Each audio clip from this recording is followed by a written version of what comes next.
9 gold medals. Introduction. Sports and games are meant to foster brotherhood, understanding, and compassion. But it is disheartening to note how the urge to succeed and grab medals has become the sole objective of competitive sports. In the quest for the prizes, athletes adopt unfair means, develop needless rivalry, and forget that the competitor needs to be looked upon with kindness, bonhomie, and sympathy.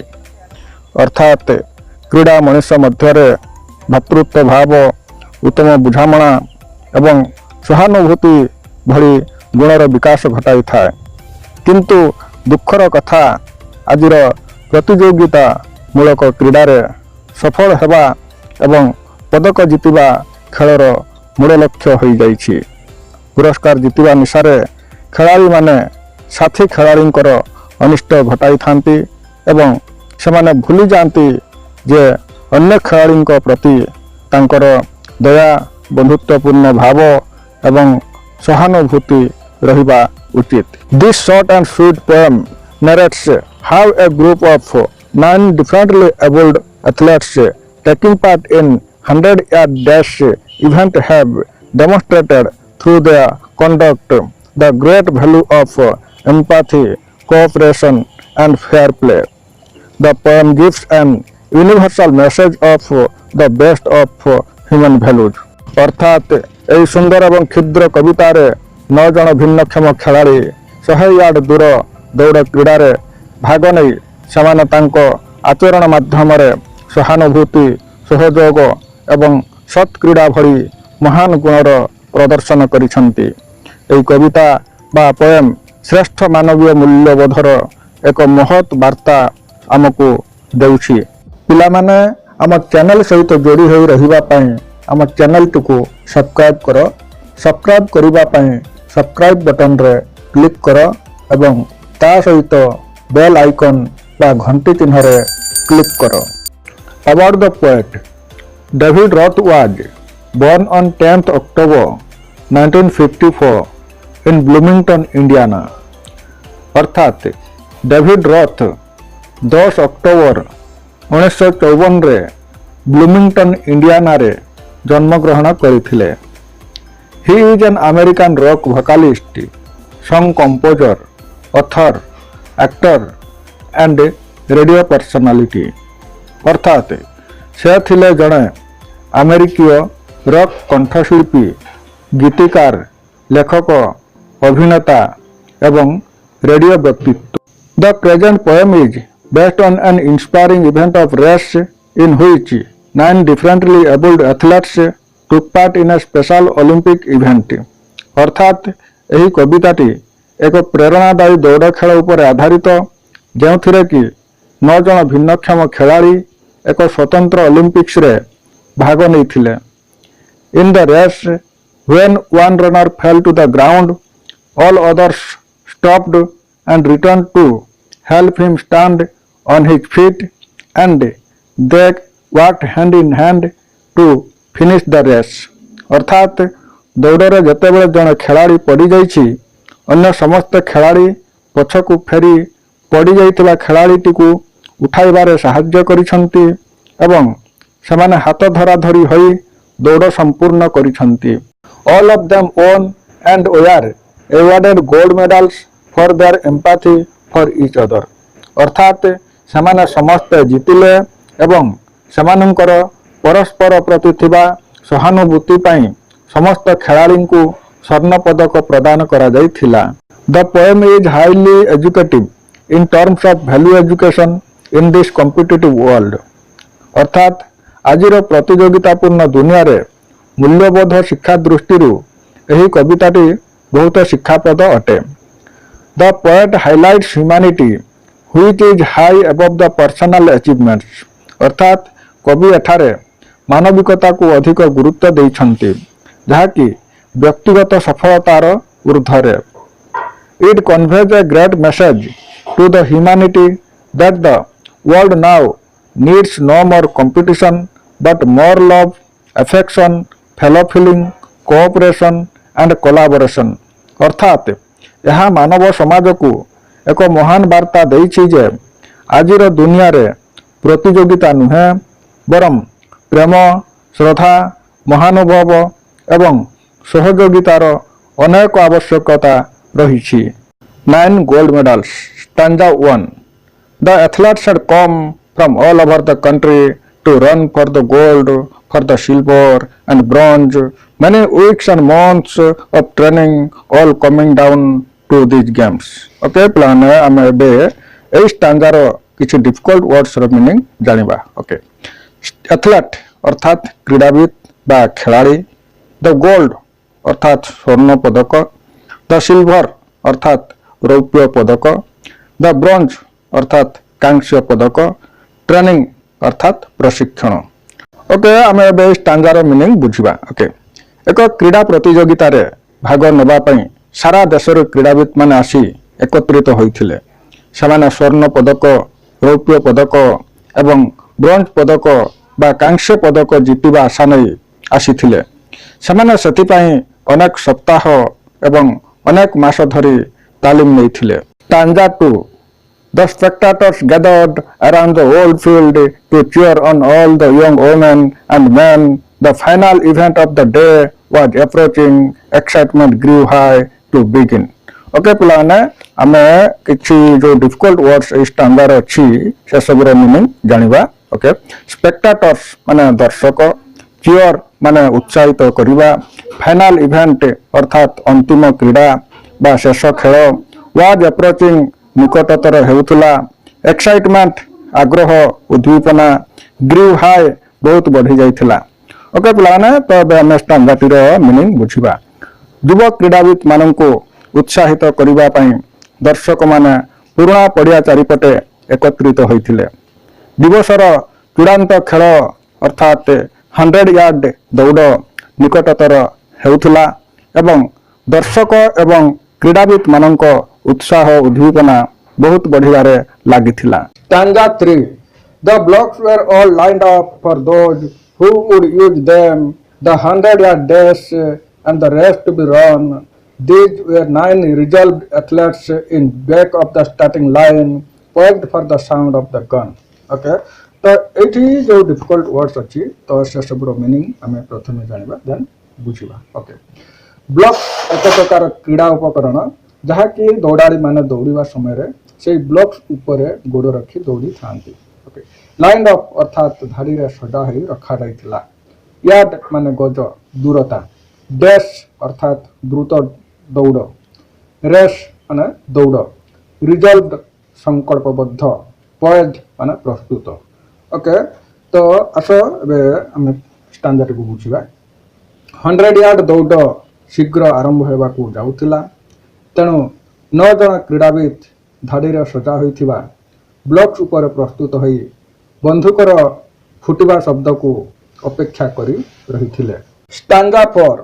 The signal was given, the pistol exploded, and so did the runners, all charging ahead, but the smallest among them he stumbled and staggered and fell to the asphalt instead। Okay, तो एठी जो difficult words अछि से सबरो meaning हमें एबे जानिबा। Signal अर्थात संकेत, exploded अर्थात फुटिला, चार्जिंग माने अग्रसर हेबा, स्टम्बल्ड माने झुंटी पड़िला, स्टैगर्ड माने भारसाम्य हराइला, आसफाल्ट माने पिचु चटाण, इंस्टेड माने परिवर्ते। ओके तो आस एबे हमें ओडिया रे स्टैंडर्ड को बुझिबा। ओके दौड़ पई संकेत दिया गला एवं पिस्तल फुटिला, खेलाड़ी माने आगो को दौड़िबा को आरंभ कले, मात्र सेमानंक मध्यरे थिबा सबुठारु छोट धावक जनक झुंटी पड़िला एवं भारसाम्य हराई तले पिचु चटाण रे पड़ी गला। Stanza 5। He gave out a cry in frustration and anguish, his dreams and his efforts all dashed in the dirt, but as sure as I am standing here telling this story, the same goes for what next occurred। Okay, तो एई stanza रे जो difficult words अछि तो से सबरो meaning एबे जानिबा, तापरे stanza को बुझिबा। Okay give out a cry अर्थात चित्कार कला, बा चिलेइला ओके फ्रस्ट्रेशन माने हताशा भाव एंग्विश माने जंत्रणा ड्रीम्स अर्थात स्वप्न एफर्ट्स माने प्रचेष्टा डेस्ट अर्थात वृथा गला डेस्ट इन डाट अर्थात धूलिसात हो गला अकर माने घटिबा ओके तो पिलाटी हताशा भाव एवं जंत्रणार चित्कार कला पिलाटीर पुरस्कार जितबार समस्त आशा आकांक्षा धूलिसात हो गला तार समस्त प्रचेष्टा वृथा गला मात्र एतिकरे सबकिछि सरी जाइनी कवि सेठारे छिड़ा होइछन्ति एवं आगकू कौन घटिबाकू जाउछि से कथा कहिबे stanza 6 The 8 other runners pulled up on their heels, the ones who had trained for so long to compete. One by one they all turned around and went back to help him and brought the young boy to his feet. Okay, so this stanza ro jo difficult words अछि से सब रो meaning एबे हमें जानिबा okay pulled up माने अटकी गले on their hills अर्थात पछरे compete माने प्रतिद्वंदिता करिबा टर्न अराउंड माने बुली पड़िले brought the boy to his feet अर्थात पिलाटी को उठाई छिड़ा कले ओके तो आस आम ओडिया रे स्टांजाटी को बुझिबा अन्य 8 जन खिलाड़ी जो माने कि प्रतियोगिता पाई दीर्घ दिन प्रशिक्षण नहीं से माने पिलाटी को साहाय्य करिबा पाई अटकी गले से माने जणे परे जणे पछकू फेरी आसिले एवं पिलाटी को छिड़ा हेबारे साहाय्य कले stanza 7 Then all the 9 runners joined hands and continued the 100-yard dash, now reduced to a walk, and a banner above that said, Special Olympics could not have been more on the mark. Okay. तो आशा में बे ये stanza रो difficult words रो meaning जानिबा okay reduced माने कमी गला on the mark अर्थात सठिक okay तो एबे हमें स्टैंजा रो मीनिंग बुझिबा तापरे समस्त 9 जन जाक खेलाड़ी हाथ धरा धरी होई बाकी दूरता को सांग होई पूर्ण कले 100 यार्ड दौड़ वर्तमान चलवा को रूपांतरित हो गला तांको उपरे स्वतंत्र ओलंपिक्स लेखा थिला एक बैनर झुलुथिला यह प्रकृत रे स्वतंत्र थिला कारण आजिर प्रतियोगिता पूर्ण दुनिया रे कौनसी खेलाड़ी पदक एवं पुरस्कार पाई साथी खेलाड़ी को साहाय्य करने को चाहि न थांती stanza 8 That's how the race ended with 9 gold medals. They came to the finish line holding hands still, and a standing ovation and 9 beaming faces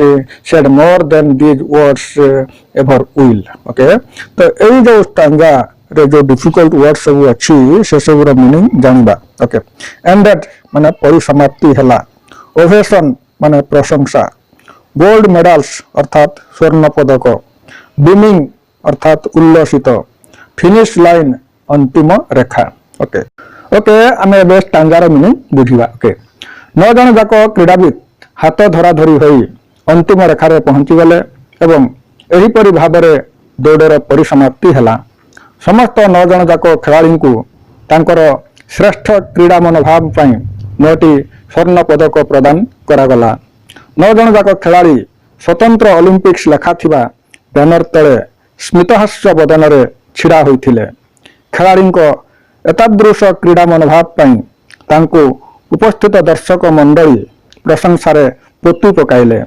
उपस्थित उल्लसित दर्शक मंडली एवं आनंदित खेलाड़ी एक स्वतंत्र वार्ता प्रेरण करुथिले सेमाने समाज को एक महान भावना एवं महान शिक्षा देउथिले जाहाको भाषार वर्णना करा जाई पारिबो नाही notes and glossary athlete a participant in a group of sports activities spectators persons watching an event approaching drawing nearer or coming nearer excitement a state of being excited resolved determined poised ready blocks 2 starting blocks on the ground that runners push their feet against at the beginning of a race.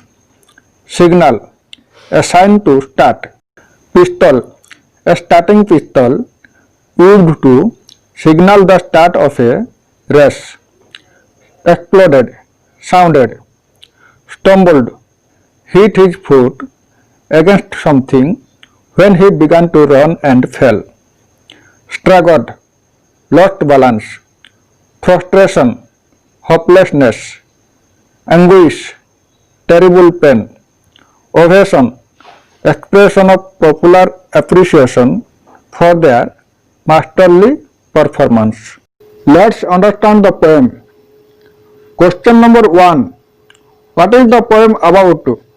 अर्थात कविताटी केउं विषय लिखा जाइछि? Answer. About an inspiring event of race in which 9 differently abled athletes took part in a special Olympics event. अर्थात कविताटी एक प्रेरणादायक दौड़ क्रीड़ा उपरे आधारित जेउथिरे कि 9 जन भिन्नक्षम क्रीड़ाविद अंशग्रहण करिथिले. Question number 2. Who came from all over the country? अर्थात सारा देशरू केउ माने आसीथिले? Answer. Athletes from all over the country. अर्थात सारा देशरू क्रीड़ाविद माने आसीथिले. Question number 3. Why did they come there? अर्थात समाने काहींकी आसीथिले? Answer. To take part in a special Olympics event. अर्थात स्वतंत्र ओलंपिक्स रे भाग नेबा पई. Question number 4. Who are usually awarded 3 medals gold, silver and bronze? अर्थात केउ मानंकु स्वर्ण, रौप्य एवं कांस्य एही 3टी पदक दिया जाय थाए. Answer. The first, second and third winners in an event. अर्थात क्रीडा रे प्रथम, द्वितीय एवं तृतीय होइथिबा खेलाड़ी को. Question number 5. What was the event for which they had come? अर्थात सेमाने केउ क्रीडा रे भाग नेबा पई आसीथिले? आंसर. A 100 yard race. अर्थात 100 गज दौड़. Question number 6. What had they done before they came to this games? अर्थात एही खेल रे भाग नेबा पूर्वरु सेमाने कोन करिथिले? Answer. They had undertaken many weeks and months of training. अर्थात सेमाने अनेक सप्ताह ओ मास मास धरी तालीम नैथिले. Question number 7. What did the spectators do around the old fields? अर्थात दर्शक माने पुराना पड़िया चारिपटे कौन करुथिले? Answer. The spectators gathered around the old field. अर्थात दर्शक माने पुरातन खेल पड़िया चारिपटे एकत्रित होइथिले. Question number 8. Why did they gather around the old field? अर्थात सेमाने काहींकी पुरातन पड़िया चारिपटे एकत्रित होइथिले? Answer. They gathered around the old field to cheer on all the young women and men. अर्थात सेमाने युव क्रीड़ाविद मानंकु उत्साहित करिबा पई पुरातन पड़िया चारिपटे एकत्रित होइथिले. Question number 9. Why did their excitement grow high? अर्थात सेमानंकर उत्साह काहींकी बढ़ीगला? Answer. Their excitement grew high because the final event of the day was approaching. अर्थात दिवसर अंतिम क्रीड़ा निकटतर हेउथुबा हेतु सेमानंकर उत्साह बढ़ीगला. Question number 10. What were lined up for whom? अर्थात कौन सबु धाड़ी रे सजा जाइथिला एवं कहा पई सजा जाइथिला? Answer. The blocks were lined up for the athletes. अर्थात क्रीड़ाविद मानक ब्लॉक सबू धाड़ी रे सजा जाइथिला। Question number 11 what was the event अर्थात क्रीडाटी कौन थिला? Answer the event was a 100 yard dash अर्थात क्रीडाटी 100 यार्ड द्रुत दौड़ थिला। Question number 12 how many athletes were there अर्थात केते जन क्रीडाविद थिले? आंसर 9 एथलेट्स अर्थात 9 जन क्रीडाविद। Question number 13 which word says that the athletes have taken firm decision to win a medal अर्थात केउं शब्दटी खेलाड़ी माने पदक जितिबा पई दृढ़ संकल्प नहीं बोली कहूची? आंसर रिजल्व्ड अर्थात रिजल्व्ड शब्दटी। Question number 14 where were those 9 athletes अर्थात 9 जन क्रीडाविद केउंठी थिले? Answer the 9 athletes were in the back of the starting line अर्थात 9 जन क्रीडाविद स्टार्टिंग लाइन पछरे थिले। Question number 15 what were they posed for अर्थात समाने कौन पई प्रस्तुत थिले? Answer they were posed for the shot of the gun अर्थात समाने बंदूक फुटवा शब्द सुनिबा पई प्रस्तुत थिले। Question number 16 why was the pistol exploded अर्थात पिस्तल कहीं फुटा गला? Answer the pistol was exploded to give signal to start running अर्थात दौड़ आरंभ करने को सूचना देवाई पिस्तल फुटा गला। Question number 17 what did the runners do अर्थात खिलाड़ी माने कौन कले? Answers the runners charged ahead अर्थात दौड़ाड़ी माने आगो को जोर रे दौड़िले। Question number 18 who among the 9 runners was unable to run अर्थात 9 जन खिलाड़ी मध्यरु किए दौड़ा को असमर्थ थिला? Answer the smallest among the 9 athletes was unable to run अर्थात 9 जन खिलाड़ी मध्यरु सबुठारु सान खिलाड़ी दौड़ा को असमर्थ थिला। Question number 19 why was he unable to run अर्थात से कहीं की दौड़ा को असमर्थ थिला? Answer he stumbled and lost balance he fell down and was unable to run अर्थात से झुंटी पड़ा एवं भारसाम्य हराइला से तले पड़गला एवं दौड़ा को असमर्थ थिला। Question number 20 where did he fall अर्थात से केउठी पड़गला? Answer he fell to the asphalt अर्थात से पिचु चट्टान रे पड़गला। Question number 21 why did he fall अर्थात से कहीं की पड़गला? Answer as he stumbled and lost balance अर्थात जेहेतु से झुंटी पड़ा एवं भारसाम्य हराइला। Question number 22 who does he in the first stanza stand for अर्थात पंचम स्टैंजा रे ही कहले कहा को बुझाए? Answer he in the fifth stanza stands for the smallest boy अर्थात पंचम स्टैंजा रे ही कहले सभा सान पिलाटी को बुझाए। Question number 23 why did the boy cry out in frustration and anguish अर्थात पिलाटी कहीं निराशा भाव एवं जंत्रणार चित्कार कला? Answer because he fell to the ground and was unable to run अर्थात कारण से पड़गला एवं दौड़ा को असमर्थ थिला। Question number 24 what dashed in that what makes the poet say so अर्थात कौन धूलिसात होइगला कवि कहीं एपरी कहिसंती? The young boys dreams and efforts dashed in that the poet says so because the boy fell to the ground and cried out in frustration and anguish अर्थात पिलाटीर समस्त स्वप्न एवं प्रचेष्टा धूलिसात होइगला पिलाटी भूईरे पड़गला एवं हताशा भाव एवं जंत्रणार चित्कार कला बोली कवि एपरी कहिसंती। Question number 25 what did the other runners do अर्थात अन्य दौड़ाड़ी माने कौन कले।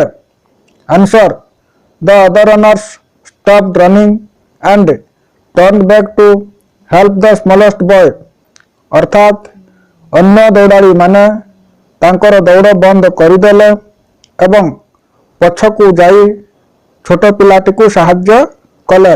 Question number 26 how do you feel about their stopping here should athletes do like this अर्थात सेमाने एठारे अटकी जिबारु तुमे कौन भावुच।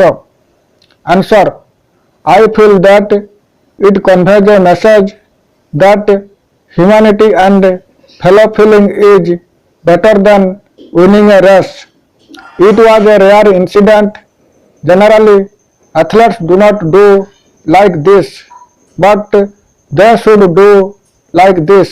अर्थात मु भावुछि जे यह एक वार्ता प्रेरण करुछि जे मानविकता एवं महानुभव दौड़ जीतिबा ठारू मध्य अधिक भल। यह एक विरल घटना किंतु समान एही भली ही करिबा उचित। Question number 27 who does him stand for in the 6th stanza अर्थात स्टैंजा 6 रे हिम कहले काहाकू बुझाए। Answer him stands for the smallest athlete और बॉय अर्थात हिम सबुठारू छोट खिलाड़ी को बुझाए। Question number 28 what had they done for the boy to complete the race अर्थात सेमाने बालकर दौड़ समाप्ति पाई कौन करथिले। Answer they stopped running and returned back to help the boy. They brought him to his feet and walked hand in hand to finish the race अर्थात सेमाने तांको दौड़ बंद करी पिलाटी को साहाय्य करने को पछकू फेरी आसिले एवं पिलाटी को छिड़ा कराई ता हाथ धरी चाली चाली बाकी दूरता को पूर्ण कले। Question number 29 what did they go back to him अर्थात सेमाने काहेकि ता पाखकू गले। Answer they went back to him to help him stand on his feet अर्थात सेमाने ताकू छिड़ा कराइबा पई ता पाखकू गले। Question number 30 what did they do first अर्थात सेमाने प्रथमे कौन कले।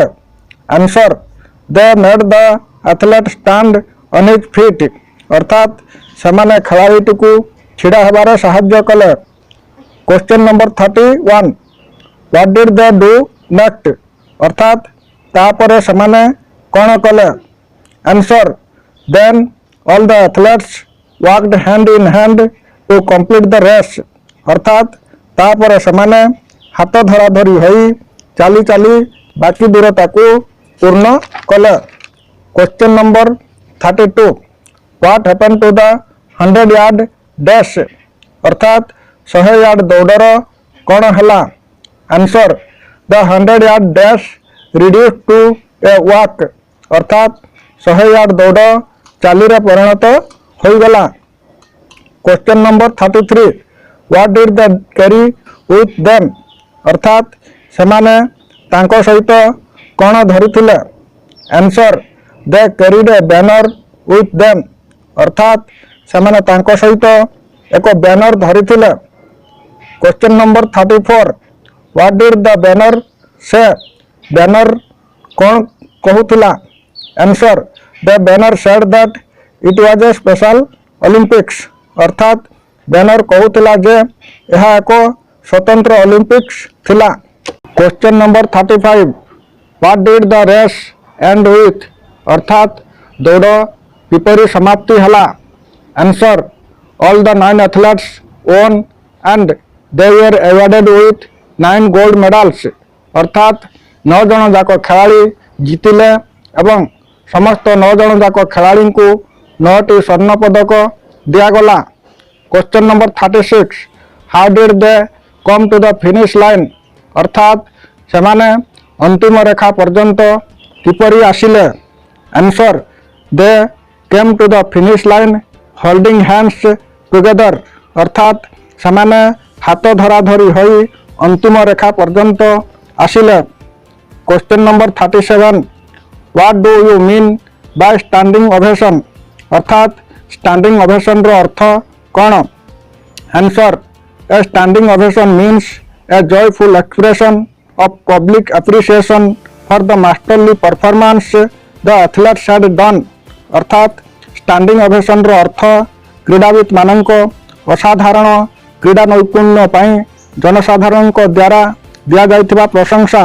Question number 38 how were their faces then were they all happy why अर्थात सेमानंक मुह सेतेबेले किपरि थिला सेमाने समस्ते खुशी थिले कि काहेकि। Answer their faces were beaming then they were all happy because they all won the race and all of them were awarded with 9 gold medals अर्थात सेमानंक मुह सेतेबेले हस हस देखा जाउथिला सेमाने समस्ते खुशी थिले कारण सेमाने समस्ते दौड़े जीतिथिले एवं समस्त 9 जन जाक खिलाड़ी को 9 गोटी स्वर्ण पदक दिया जाइथिला।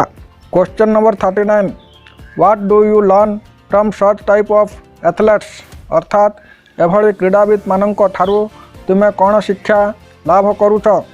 Answer we learn that love affection fellow feeling cooperation and collaboration are high above personal achievements अर्थात आमे एभली खिलाड़ी ठारू यही शिक्षा लाभ करूछु जे प्रेम श्रद्धा महानुभव एवं सहयोग व्यक्तिगत सफलतार ऊर्ध्वरे